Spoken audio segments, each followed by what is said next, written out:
Oh, really? Carson only has to wear them when he reads, but they all have horrible vision. But Alyssa is really bad when she doesn't have her glasses on. And I didn't realize it was vision, but she would fall down a lot when she was little. And I found out that's why. It's because she has really poor vision. So she's still really clumsy. I love her to death, and she's brilliant, but you can just be walking and she'll just fall over. And you're like, what are you doing? Where did he go? So you guys are the 3 seniors? Is that how it works? Or is the senior seminar? Yes. Okay. I think Lauren's missing today, so she's a junior, I believe. She may be a senior classified. She'll still be with us longer than these 3. Oh, okay. Libby is still, Libby, are you considered a senior? No. No, she's a junior. Libby, I thought there was 2. Okay. I get it straight one of these days. So Libby, and where are you from? I'm from Wyoming. Where at? Okay. I was born and raised in Sheridan until I came here. Yeah. So I don't need. When I came to school here, there was a lot of people from Wyoming, but not so much anymore.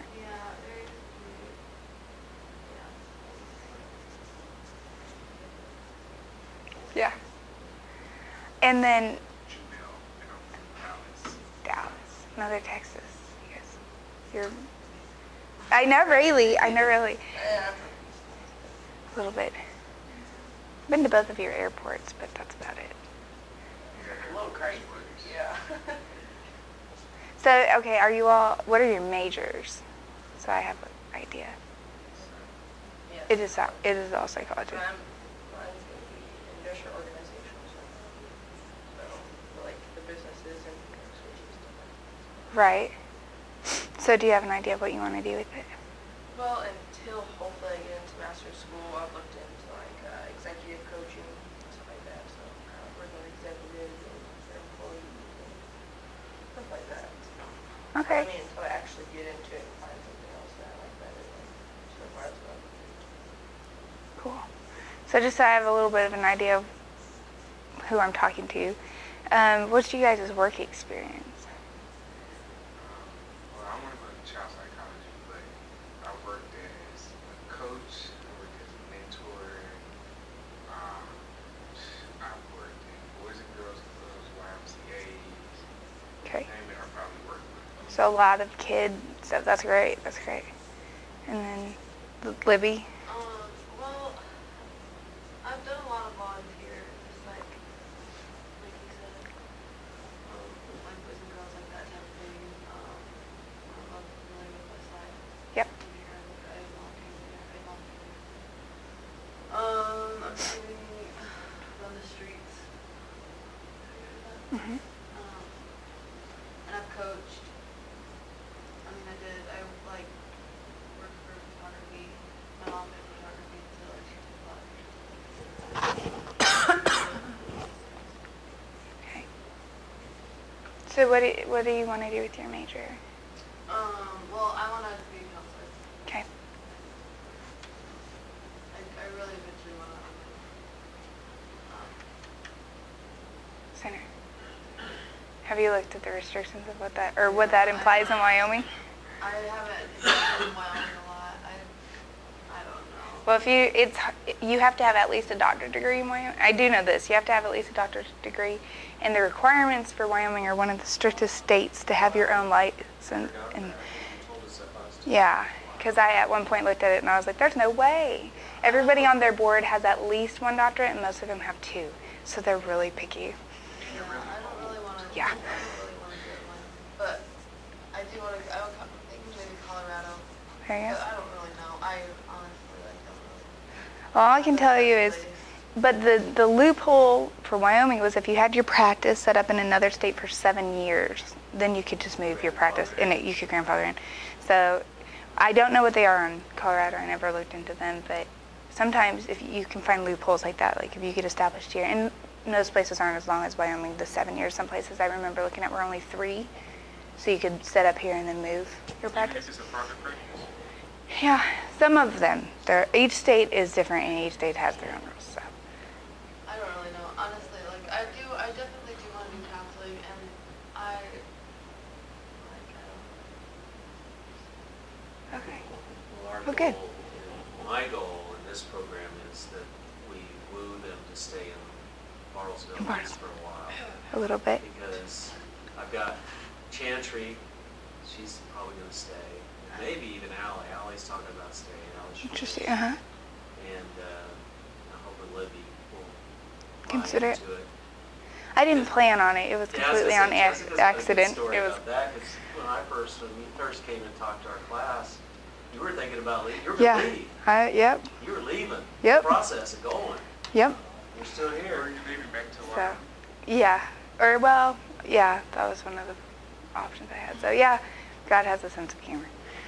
So sometimes he has bigger, wiser plans. But I can't argue. I have a fabulous life that I wouldn't have if I lived anywhere else because the cost of living is so much more expensive somewhere else.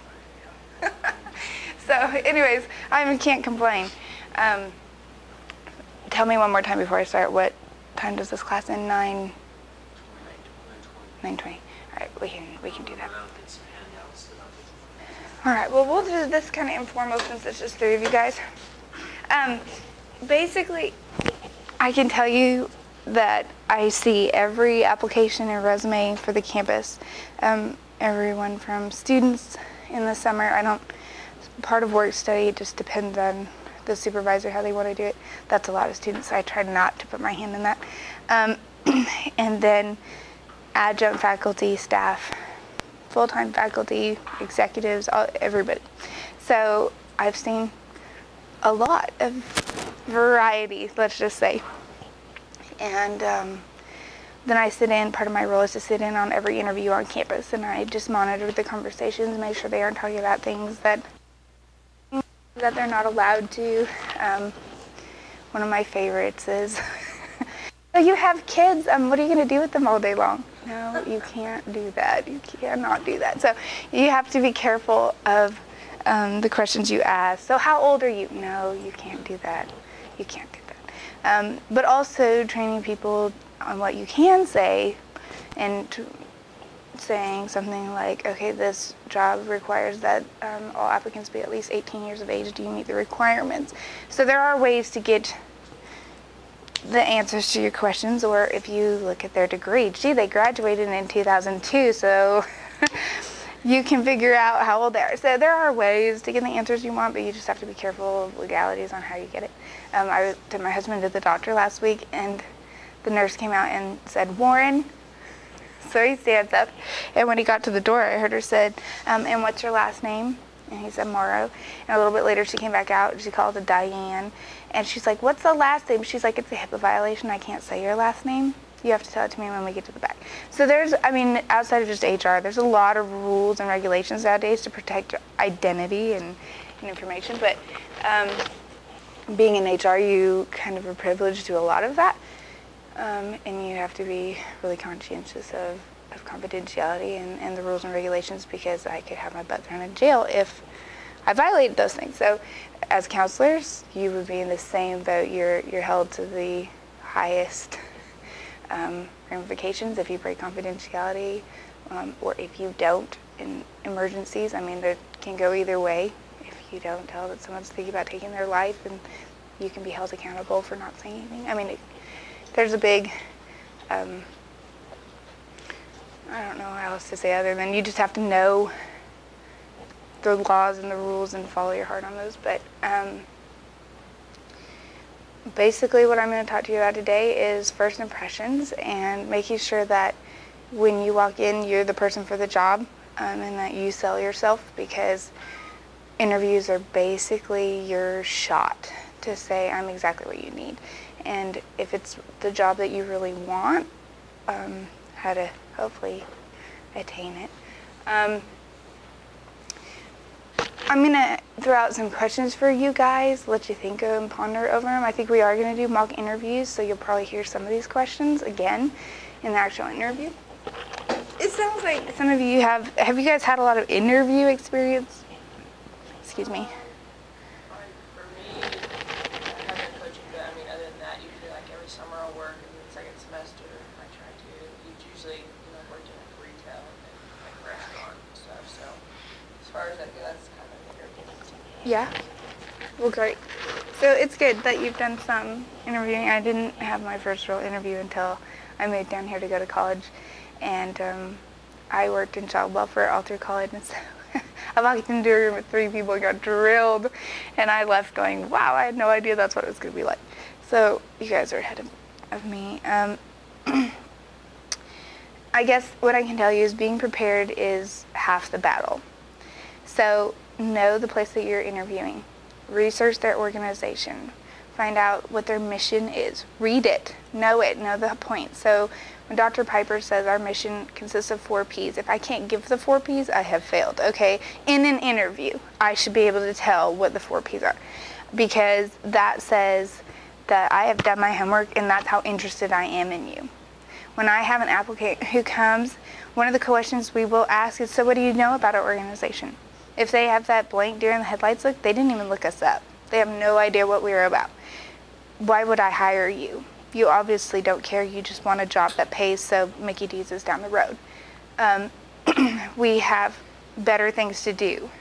We want people who are interested. So when I have candidates that never attended here as a student that rattle off the 4 Ps, they have my full attention because they did their homework. Dress to impress. If you know any of Professor Weaver's students, every Wednesday my work study comes in a suit, and I'm like, yes, you are dressed to impress. In fact, he's outdressed most of us in the office, because that is half of it. My husband is a lieutenant for the police department. He's like, it is amazing to me. We had somebody show up in a tie-dye shirt. He's like, really? You are not dressed to impress anyone but the hippie up the road that we're probably going to arrest for some marijuana use in an hour. So there was absolutely zero self-respect in that move, and he had no respect for the company. It seems logical, but it's not, especially in the world and the people that you may work with one day. Just even training them on, it's important that you take a shower, that your hair is combed, that you're wearing business attire.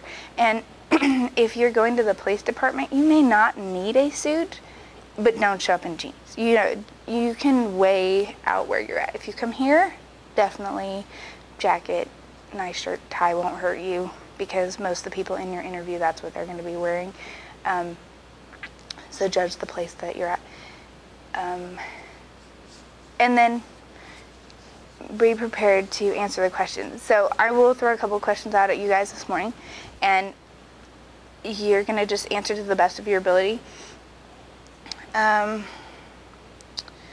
of the big questions that we ask candidates, everybody knows, is why should we hire you? So when I say why should I hire you, what do you think I'm asking for? Strengths and abilities. Why do you fit for that? Maybe how you best fit them. Mm-hmm.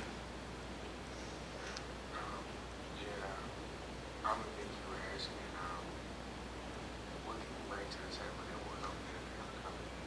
And, what is it that you offer that you can't get from anybody else? Absolutely. One of the things that people miss here is the time to talk about chemistry. Because when we're interviewing you, you're interviewing us. Can you fit in? Can you work with us? Can you deal with the people combination? Because everywhere you work, there's going to be people that you get along with great and people that you get along with so-so. So it's also an opportunity to talk about your work experience, but the chemistry. I get along great with people. I have strong personal skills when it comes to relationships and building relationships, standing up for what is right, being able to walk into a group and relate a situation. It's because you're selling yourself. So you can remember that. Sometimes they want to know how long you're willing to commit. So you'll be asked, so how long would you be willing to work for us? This is kind of a dual-edged sword, because if this is just a job you want to have to get you through college,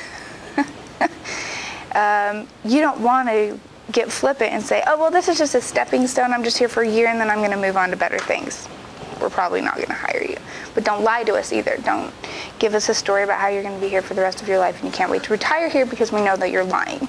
So this is the point where they're willing to see how honest you are. Are you willing to be upfront with us that I'm really interested in this position. I'm going to college right now. I think this would be a really good fit with my schedule. I think that the people here would have a lot for me to learn from. But you don't necessarily have to give an answer. Does that make sense? So don't let them catch you up on that. The other thing you may run into, if any of you are planning to go into your master's degree straight from here, is working while you're in school and then being overqualified. So you may go to an interview, let's just say you're going to go work at, you apply to debate to be a teller just because that's flexible hours and will get you through school, okay? But you already have a degree. So, well, we think that you're overqualified. Why are you applying for this position when you already have a degree? You have to be able to answer that really well, because it can trip you up. If your resume looks too good, they may not hire you just because there are so many underqualified people out there looking for positions. But if this is what you want because it's going to work with your schedule and it pays $10 an hour, then you need to sell yourself there, okay? So those of you who are getting masters, what's your management style? You're going to be, if you have a master's degree, a lot of times at some point you will end up in some sort of management position, even if it's just over your clients that you're counseling. So what's your management style? You guys tell me.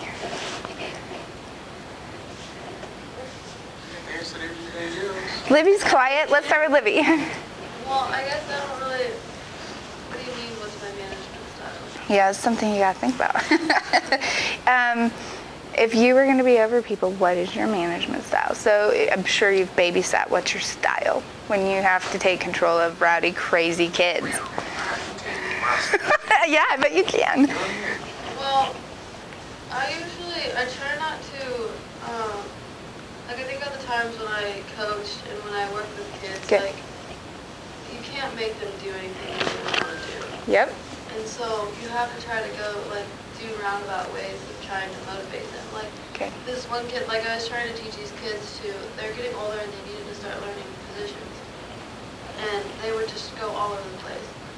So I'm just like, okay, if you want to play, like, and they all want to play, like, they're young and they have lots of energy, so they want to play. Like, if you don't stay in your position, then I'm going to take you out.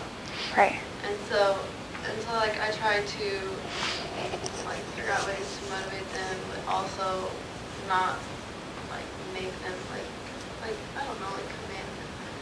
Just find ways to motivate them without just cracking down, getting them defensive. So your management style would be to motivate without necessarily having to go in and use a lot of discipline. You prefer to find ways to interact with them and get them motivated to get the result that you want. So they want to do it, and I don't have to, like, Okay. Could you fire somebody? Could you remove them from the team? Could you kick them out of the game? Okay. All right. Well, in an interview, that would lose you the job. I think I could. So think about those things, because those are going to be questions you get asked at some point probably in your life.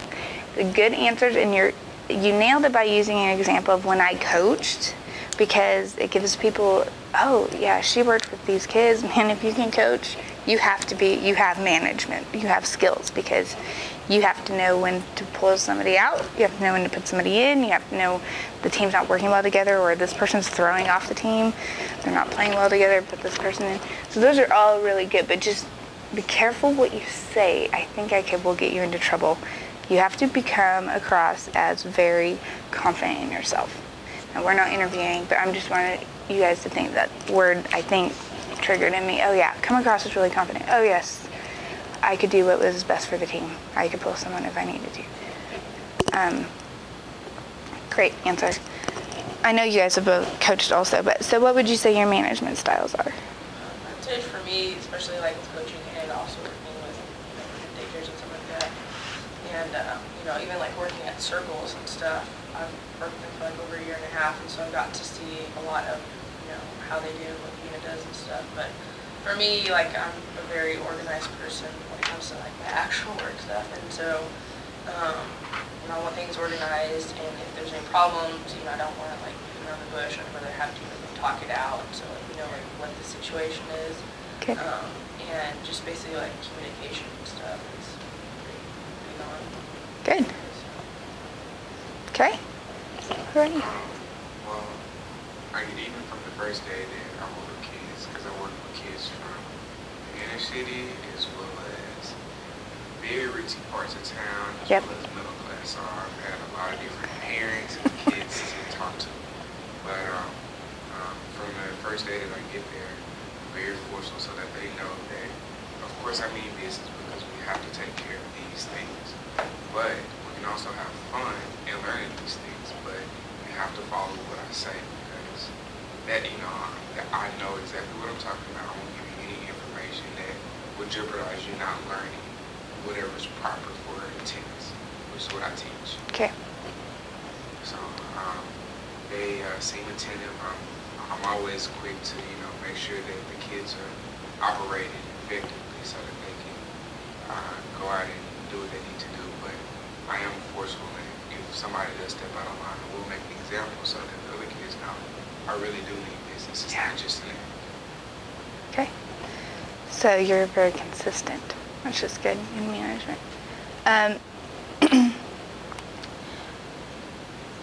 Sometimes I ask candidates, if I were to go into your, I'm assuming you all live on campus or at one point did, if I were to go in and look at your desk, describe it to me, what would it look like right now? So, what would your desk look like? Well, my desk has a pencil on it, an Xbox on it, a TV, and this package of sausage and stuff, but it's all wrapped up. I haven't even opened it. That's all there's on there. In the desk, just like 3 or 4 things of paper and a bag of chips if I get hungry. Okay.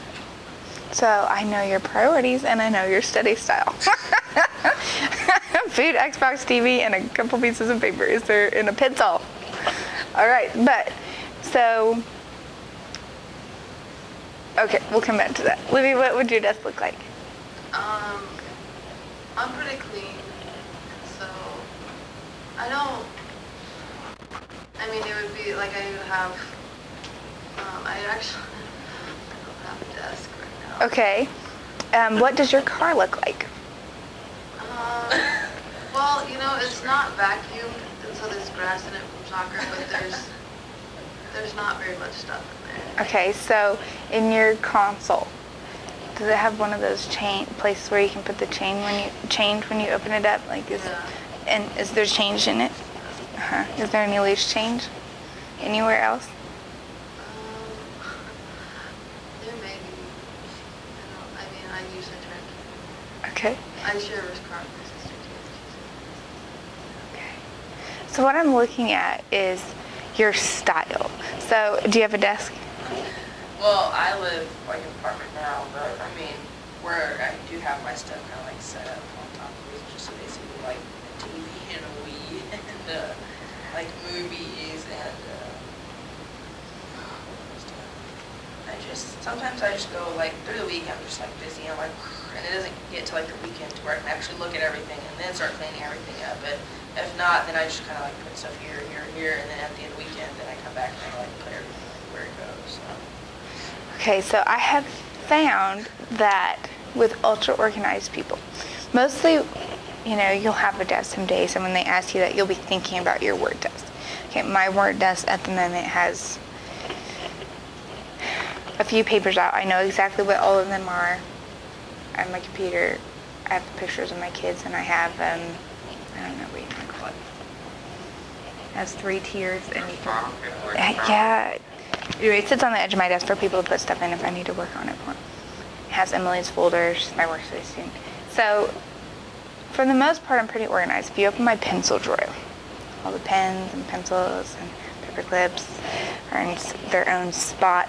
I'm a pretty detailed, organized person.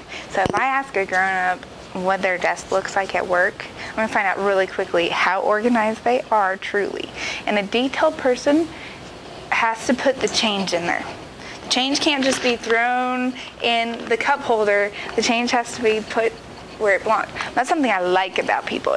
Depending on the job that I want you to do for me, I want somebody who takes the time to put the change where it goes, or takes the time to put the paper in the drawer, or to have everything organized. Even if it's once a week, you have to go through and do it. So those are good things. If I have somebody who's just organized chaos, depending on what you're hiring them for, that might be a good thing. If you're a coach, if you're HR, that wouldn't be a good thing. I mean, there's times and places, so you get a lot of insight, but I do ask that question, and I've heard that question. We've heard some pretty interesting answers. So the car or the desk, you can ask about either one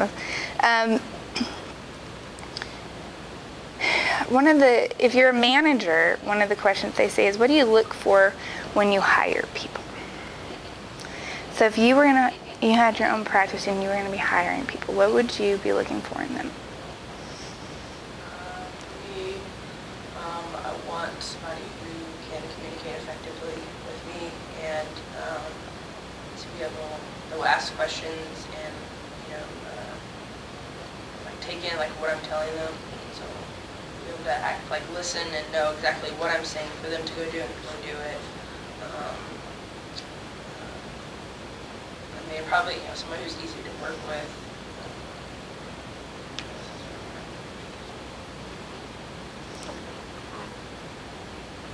I guess if it was for another coaching position, Sure. is it? Yeah, that's fine. Okay. For another coaching position, I want to look for a coach that really understands kids, because you can't do that job effectively if you don't understand that sometimes kids just don't want to do it. Sometimes kids are, they have a bad day. It's too early in the morning. Who wants to teach you this at 8 o'clock? Yeah. That's something that you have to work with. So understanding that you have to work, in spite of everything else that's happening in these kids' lives, and incorporate them. As long as you can do that effectively, the teaching part of it is basic stuff. So, that can be, I can help you along with that. But if you can understand the kids and you can effectively work. Okay. I think it's really important to obviously get along with the people that you're hiring. So someone who has the same personality, you can get along with. But I also think it's really important to find people who think differently than you, and so there's new ideas circulating. And so to find a happy medium between someone that you can get along with, while also they're challenging you and you're challenging them. This can also be a positive way to show some of your weaknesses. When they ask you that question, you hit on it. All of your answers are right, don't get me wrong, but it's not a bad thing to throw in, man, I would need to hire someone who's really good at math. I need someone who can sit down and do the books and run the numbers and do payroll every month. That's not my strong suit. And it's a safe place to show your weaknesses. And then you're telling the interviewer, you know what you're not good at. And you're willing to admit it, and you're willing to find somebody who can offset that and balance you. So it's twofold. Tell them what you're looking for, but it's also okay to show a little bit of weakness there and admit, hey, I need somebody who's really good at discipline, who can sit down and say, this is the rule every time, and this is the consequences every time, because that's not my strong suit. Now, hopefully it is if you're going to be counselors, because you're going to have to do some of that. But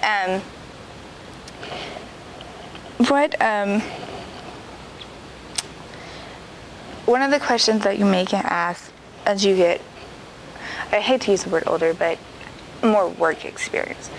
Why did you leave your previous job? And they want to know for two reasons. It's really simple. I moved. Okay, I used to work in Colorado and now I'm in Oklahoma. So, okay, obviously they moved. But why? Did you get fired and you're running away? They will find out, by the way, if that's the reason. Were you you graduated college, so you left Oklahoma and you moved to. But they're going to ask you that, so you should be prepared to have some sort of an answer, even if it's good or bad. And now, hopefully you didn't get fired.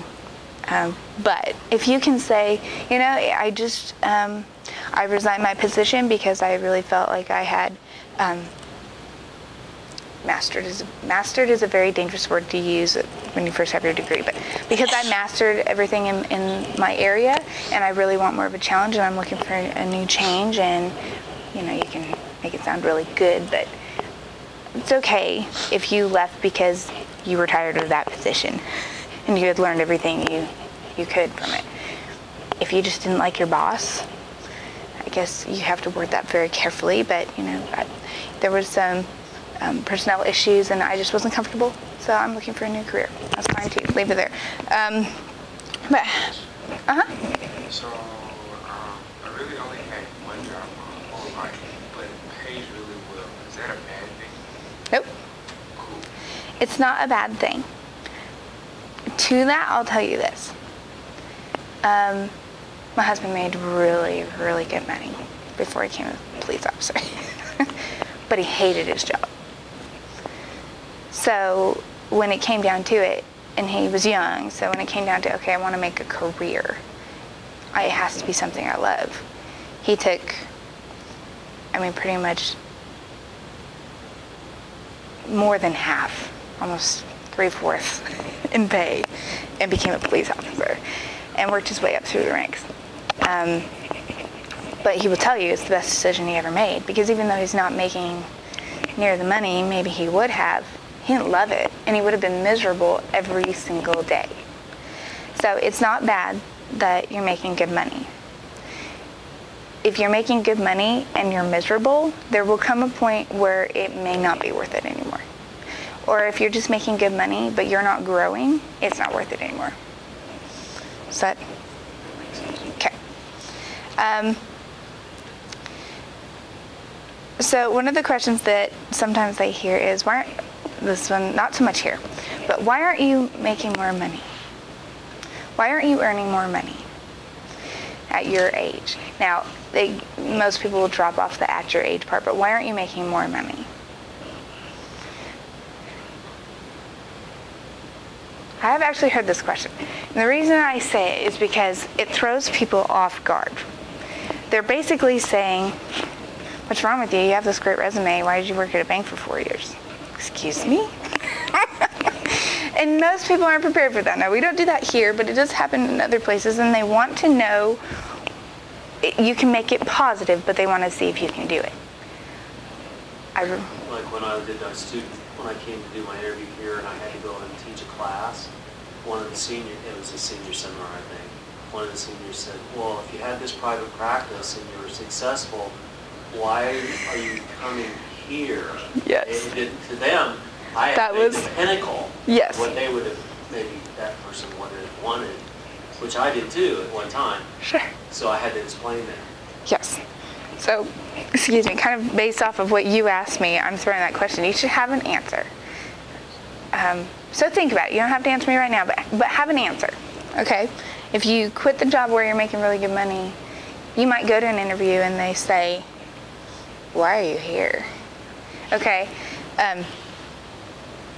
What do you think of your boss? I've heard that question. Your current boss. If you are currently at a position, I have heard them say, what do you think of your boss? Be very careful. This is another dual-edged sword of a question. Because if you bash your boss, they probably aren't going to hire you. You can constructively say, my employer and I don't always see eye to eye. And sometimes I struggle with the decisions that they make, but I have to follow through on them because they're my employer or my supervisor. Be careful. If you go off on a tangent, they're going to expect you to do the same thing when you work for them, and that's going to be the face that you give them. They may not want that face. So you get really comfortable in interviews, because that's sometimes you get really comfortable. They want you to be comfortable in an interview. They ask you questions that are light and easy and fluffy so that you kind of relax, and then they slap you with things like, what do you think of your boss? Well, if you've gotten too comfortable, I've seen people really slip up, and that ruined it because your image is